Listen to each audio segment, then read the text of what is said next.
Hey guys, so we're here joined again by Tom and Derek to discuss, this time, Donkey Kong Country Tropical Freeze coming to the Wii U. And again, like everything I've been talking about, I have totally mixed feelings on this. I love Donkey Kong Country Returns, and I even enjoyed the 3D version, and I really wanted to see a sequel. I don't know if I want to see a sequel from Retro, because it means it's coming at the expense of another potentially, new experience from them. But with that said, I think the game looks awesome, and it played really well on the show floor. Tropical Freeze, of all the Nintendo games I played on the show floor, which honestly wasn't as much as you guys, that was probably my favorite. I stuck around the entire time, tried out every level, because we were limited to 2 levels per session. Right. So I would just come right back and play different, and try out the other 2 levels, and I had a blast. Yeah, how about you, Tom? I felt that Tropical Freeze, the one main thing to take from it is that it actually comes out this year. Mm-hmm. A lot of the promising Nintendo games like Mario Kart 8, I believe even Super Mario 3D World, are next year. I think 3D World is this year. 3D World this year? Yeah. Okay, well Mario Kart 8, the one I like, is next year. So Wait, did they say that? Spring 2014. Wow, Yeah. That is unfortunate. I didn't realize this was coming out next year. Yeah, I think maybe I did. My brain is a complete mush right now from E3, so many numbers and dates going through my head. Yeah, so what did you guys think of how it played? Because now, I mean, it plays very similar to Donkey Kong Country Returns. It does, and some people might be a little worried about the whole return of the control, the motion controls in order to do the rolls and the ground pound and all that. I never had a problem with it in the first game. It seems to control just as fine this time, if not a little better. It almost felt a little bit more responsive. And presumably, you can. I mean, we know you can play with the gamepad too, because it's off-screen play. Yeah. And but they didn't have that on display. No, we saw it. Apparently they did on one side, but we just didn't play it. Oh, we missed it. Yeah, so unfortunately, when you get to try it, I'm gonna take a wild step in the dark and say it plays like 3D. Yeah, it plays like a 3D version, right? I'm sure that's the case. I doubt they have you shaking the entire thing to roll. Yeah. Yeah, but the core gameplay is super similar to Donkey Kong Country Returns, like to the point where I was like running and jumping around like a master of the game already. Oh yeah. But they are introducing some new gameplay mechanics. I mean, obviously there's Dixie, which we didn't get to try out. Unfortunately, she was not in the demo. Right. But maybe we'll get to her in a second. Mm-hmm. But some of the new things we did get to try out was they're adding swimming to the game, which is something a lot of people missed from the original series that didn't come back in Donkey Kong Country Returns. Yeah. Now, I thought it felt really good. But this time you have an air meter that restricts how long you can stay underwater. They decided to go realistic with the swimming. Who knew? Which is odd, yeah. And then Could you attack before in swimming? No, you could not. This time. You could not. So that's going to add a lot of variety to the levels they can do. Yeah, because now you can shake to, or you can do like a little spin attack, and it kind of twirls you through the water quickly too. Exactly. And then they added, now it seems like they got rid of the blow mechanic, so a lot of people complain about the blowing.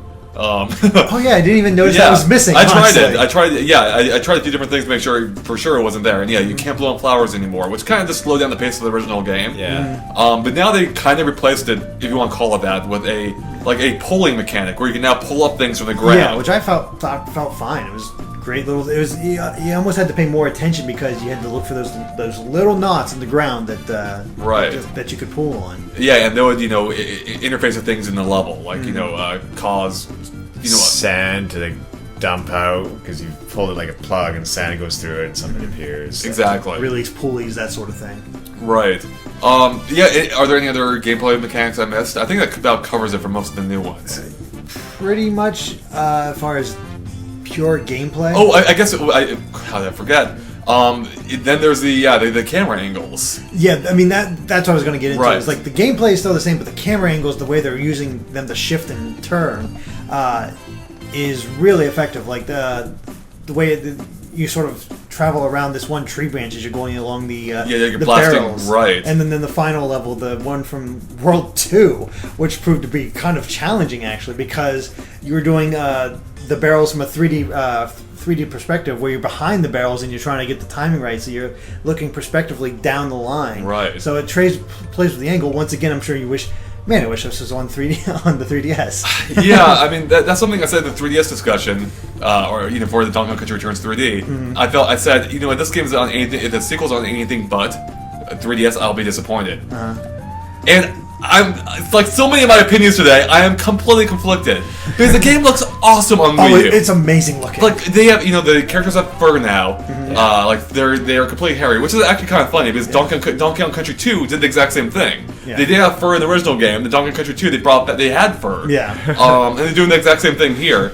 Well, Jungle Beat had fur, but this time it definitely looks much better in on HD. That's true. Yeah, it does look better. But yeah, it's so weird because it looks great in HD. Really they're doing does. so much more than you could do on the 3DS. Yeah, you could. I don't think there's no way you can get a port of the Tropical Breeze Exactly. on the 3DS. It's just not going to happen. But the 3D elements in the game look so good. Yep. And will probably work so much better because I did have a lot of trouble with perspective a couple times. So getting my timing right. So yeah, in my discussion of 3D Returns, or Returns 3D, I was talking about how I was hoping the new levels they added to the game would take advantage of the 3D effect. And that's basically what they're doing here, except without the 3D effect. Like when you're in the barrel sequence you mentioned, Yeah. there's a point where you're over a waterfall facing downward, and you're blasting DK like along the, down the waterfall. Yeah. Which would look awesome in 3D, but it still looks good here. Yeah. It looked really impressive seeing how big that waterfall is and how far DK goes down. It's Yeah. huge, yeah. I love what they're doing with the camera. It just makes it feel even more, because the original game is already so dynamic with the background and foreground, and they're just building on top of that by having the camera become part of the action. Yeah, exactly. And the other thing I really took away from this new one is that it feels like the levels are a lot longer. That first level, the first level takes a good 7, 8, 10 minutes depending. Yeah. And longer if you were trying to get all the secrets, which I did. I actually was able to find all the Kong letters and 7 of the 9 puzzle pieces. Unfortunately, I had a partner with me and he didn't want to slow down at all. I was sort of forcing him to hang back so I could find all this stuff because I was interested to see how well they were hiding stuff. And they're doing a really good. It's just as tricky to find some of this stuff as it was in the first game. Right.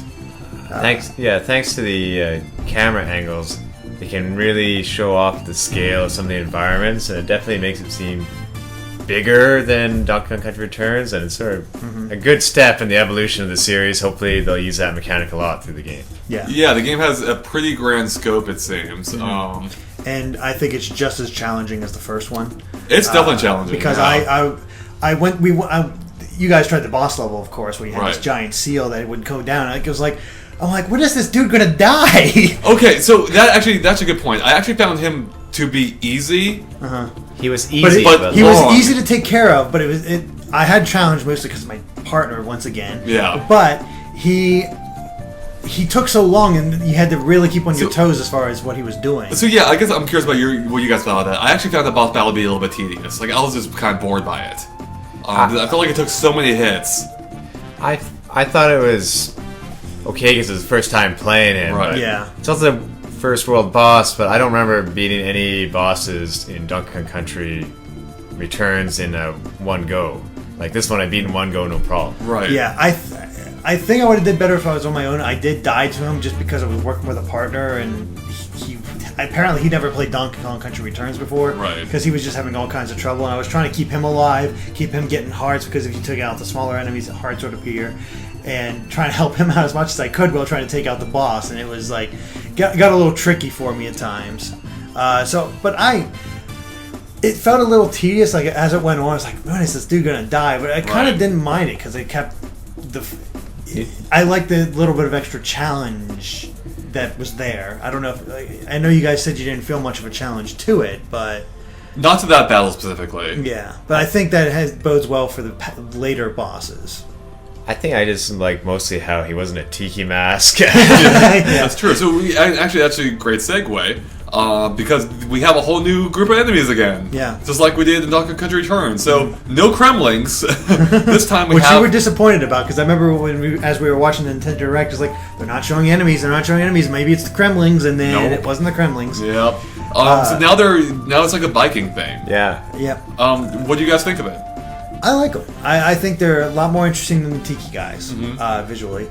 They seem to have a bit more of a personality, like these crazy like ice-based polar animals taking them on, and I don't know. They seem like a lot of fun to fight. It reminds me a little bit of Donkey Kong Country 2, which had, you know, it's a little bit different, but even that game had pirate-themed enemies. Yeah. So it's kind of like that in that way, and they're based after, a type of, Yeah. You could say they're hilarious because they're the polar opposite of DK's jungle.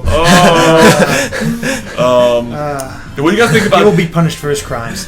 What do you guys think about Dixie returning, who we haven't seen in a game in forever? Yeah, I didn't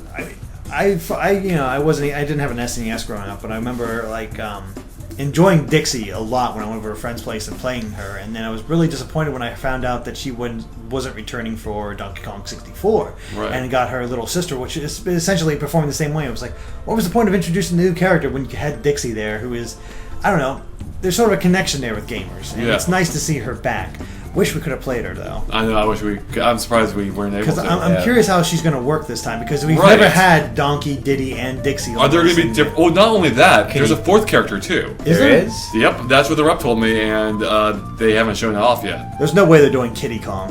Yeah, well, that would be the only one that ties in with the Donkey Kong Country series. It would, but maybe Lanky Kong. if I had to guess, Funky. Funky, you think? I think Funky. They have brought him back for other things, so... Yeah, that'd be great to play as Funky Kong. Yeah, I can see Funky Kong. So I wonder how they're going to do that. Would there be different barrels that, for each character? That could be. Or do you choose the character you want to play with before? Like, you choose, your team, who you're going to buddy up with for this. Or maybe they're level specific.